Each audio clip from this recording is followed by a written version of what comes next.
Hello दोस्तों, यदि किसी व्यक्ति को एलर्जी और खासकर एलर्जिक राइनाइटिस का यानी एलर्जी की वजह से जुकाम की प्रॉब्लम है, तो ऐसे लोगों को क्या एक्सरसाइज करनी चाहिए? क्या ऐसे लोगों को एक्सरसाइज करने से फ़ायदा होगा या नुकसान? क्या फ़ायदे हैं इस मामले में रेगुलर एक्सरसाइज करने के? आज जानते हैं। टॉपिक पर जाने से पहले जो लोग हमारे चैनल पर नए हैं उन्हें रिक्वेस्ट करूँगा कि चैनल को सब्सक्राइब करें, वीडियोज़ को फ्रेंड्स फैमिली के साथ शेयर करें, क्योंकि ये कंटेंट किसी की ज़िंदगी बचाने और बदलने के लिए उपयोगी हो सकता है। तो बगैर समय बिगाड़े चलिए शुरू करते हैं हमारे साथ ये हेल्थ का सफर।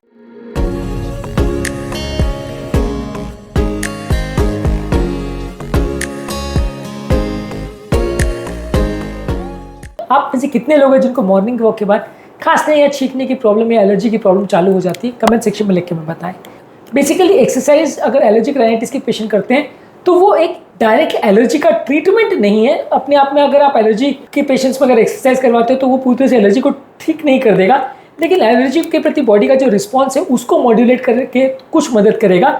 रेगुलर एक्सरसाइज करने से बॉडी का जो सिस्टमिक इन्फ्लेमेशन है, बॉडी में जो इन्फ्लेमेशन होता है वो कंपैरेटिवली कम हो जाता है। बॉडी में THK2 स्क्यूड सिस्टम है जो कि इम्यूनिटी को एक्टिवेट करता है, जिसकी वजह से एलर्जिक रिस्पॉन्स आते हैं, जुकाम और नेजल कंजेशन होता है। इसको ये कम करने में मदद करता है, छींकने की प्रॉब्लम को कम करने में मदद करता है। जर्नल ऑफ एलर्जी और क्लिनिकल इम्यूनोलॉजी में एक आर्टिकल में बताया गया था कि जो लोग फिजिकली एक्टिव रहते हैं उनको यूस्नोफिलिक मार्कर्स जो है कंपैरेटिवली कम रहते हैं एज कम्पेयर टू जो लोग बैठे बैठे का जीवन व्यतीत करते हैं। एक्सरसाइज करने से नाक का एयर फ्लो भी इंप्रूव होता है, क्योंकि एक्सरसाइज करने से बॉडी में जो स्ट्रेस हार्मोन्स है यानी सिंपैथेटिक सिस्टम है वो एक्टिवेट हो जाता है, जो कि रक्त नलियों को थोड़ा सिकुड़ा देता है, यानी उनको वैसोकंस्ट्रिक्ट कर देता है, उनको नैरो कर देता है, जिसकी वजह से नेजल म्यूकोजा यानी नाक के म्यूकोजा में जो ब्लॉकेज करने वाले जो सिक्रीशंस है वो कम हो जाते हैं। और ओवरऑल जो है आपको अगर जुकाम का प्रॉब्लम है उसमें कुछ हद तक आपको फायदा देखने को मिल सकता है।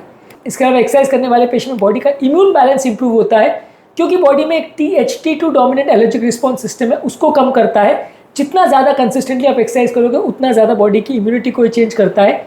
और एलर्जी वाले पेशेंट्स में ये THT2 सिस्टम ज़्यादा एक्टिवेट होता है, जिसकी वजह से उनको एलर्जी ज़्यादा होती है, उसको ये कम करने में मदद करता है।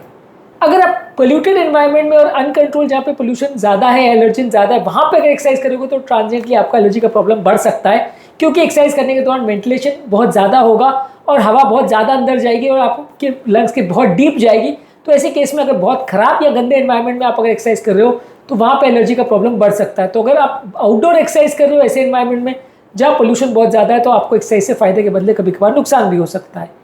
एक्सरसाइज आपकी स्लीप की क्वालिटी को कम करता है और मेंटल स्ट्रेस को भी कम करता है, और ये इनडायरेक्टली आपके एलर्जी की सिम्टम्स को कम करते हैं, क्योंकि काफ़ी एलर्जी वाले पेशेंट में स्लीप की क्वालिटी भी कॉम्प्रोमाइज होती है, ये इन्फ्लेमेशन को अक्सर बढ़ाती है। एक्सरसाइज करने से आपका स्लीप स्कोर इंप्रूव होता है, दिन भर का फटीग इंप्रूव होता है। फिजिकली एक्टिव लोगों में कंपैरेटिवली इसके कारण से अस्थमा का प्रॉब्लम थोड़ा कम होता है। एक्सरसाइज बेसिकली एलर्जिक राइनाइटिस वाले पेशेंट में बाकी सारे थेरेपी के साथ एज एन एडजंक्ट काम कर सकता है। अपने आप में सिर्फ एक्सरसाइज प्रॉब्लम को ठीक कर देगा वैसा नहीं है, पर एक्सरसाइज करने से आपको कुछ एक्स्ट्रा फायदा देखने को मिलेगा। जब ज़्यादा पोल्यूशन है या पॉलन का एनवायरनमेंट में एक्सपोजर बहुत ज़्यादा है तो वहाँ पे आपको घर पर एक्सरसाइज प्रेफर करनी है, वहाँ पे आपको बाहर एक्सरसाइज नहीं करनी है।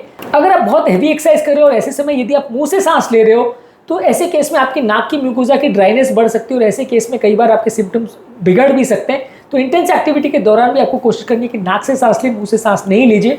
अगर आप बहुत ज़्यादा गंदे एनवायरनमेंट में ओवर एक्सरसाइज करते हो तो कभी कभार आपको फायदे के बदले नुकसान भी हो सकता है। तो ओवर एक्सरसाइज नहीं करनी है, मॉडरेट इंटेंसिटी एक्सरसाइज करनी है। बहुत ज़्यादा एक्सरसाइज करोगे तो कई बार नुकसान भी हो सकता है।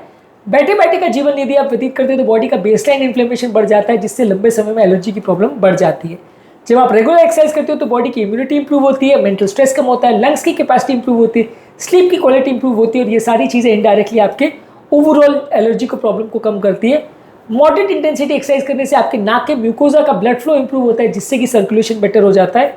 एक्सरसाइज बॉडी के स्ट्रेस और एंग्जाइटी को भी कम करता है, और अक्सर ये स्ट्रेस और एंग्जाइटी जुकाम के, नाक के ब्लॉकेज के लिए, खुजली के लिए और पुअर स्लीप के लिए रिस्पॉन्सिबल होते हैं, तो इनको कम करने में मदद करता है। जब वातावरण में बहुत ज़्यादा अगर धूल चढ़ रही है, बहुत ज़्यादा पॉलन है, वैसे टाइम पर अगर आप आउटडोर एक्सरसाइज करेंगे तो आपको खांसी का या जुकाम का प्रॉब्लम ज़्यादा होगा। ट्रैफिक के एरिया में, कंस्ट्रक्शन साइट्स के आसपास, पोल्यूटेड एनवायरनमेंट में यदि आप एक्सरसाइज करेंगे तो कई बार जुकाम की प्रॉब्लम बढ़ सकती है।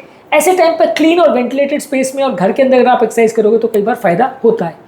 स्विमिंग करने से कई लोग को फायदा मिलता है, क्योंकि ह्यूमिड एयर सांस लेने से कई लोग को फायदा मिलता है, लेकिन बहुत ज़्यादा क्लोरीन डले हुए पूल में यदि आप स्विमिंग करते हो तो कई बार वो इरिटेट कर सकता है आपकी म्यूकोजा को और एलर्जी की प्रॉब्लम को बढ़ा सकता है। तो बहुत ज़्यादा क्लोरीनेटेड एनवायरनमेंट में स्विमिंग नहीं करनी है, रेगुलर पूल में स्विमिंग करेंगे तो फायदा हो सकता है। यदि एक्सरसाइज के दौरान अपने नाक से आप ब्रीदिंग करते हैं तो नाक जो है नेचुरली आपके एयर को फिल्टर करती है, वार्म करती है, ह्यूमिडिफाई करती है।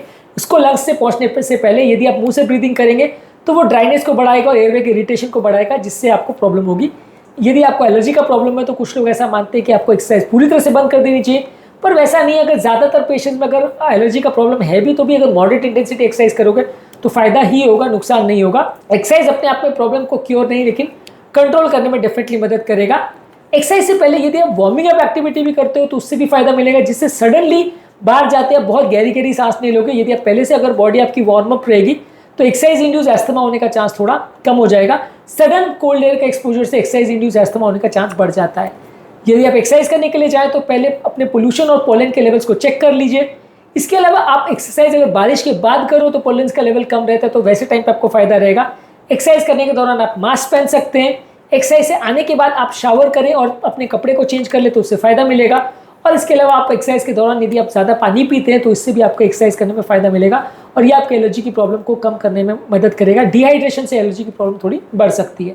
जिन लोगों को एलर्जिक राइनाइटिस और एस्थमा का प्रॉब्लम है उनको कंट्रोल एनवायरनमेंट में एक्सरसाइज करनी चाहिए, नहीं तो ऐसे केस में कई बार कॉफ वगैरह का प्रॉब्लम बढ़ सकता है। तो प्रॉपर कंट्रोल एनवायरनमेंट में जहाँ पोल्यूशन ज़्यादा नहीं हो वहाँ पे एक्सरसाइज करनी है। और यदि वैसे केस में आपको प्रॉब्लम हो रही है, जैसे वीजिंग हो रही है, छाती में भारीपन लग रहा है, चक्कर आ रहे हैं, सांस लेने में तकलीफ हो रही है, अस्थमा का अटैक आ रहा है, तो तुरंत डॉक्टर को आपको संपर्क करना है।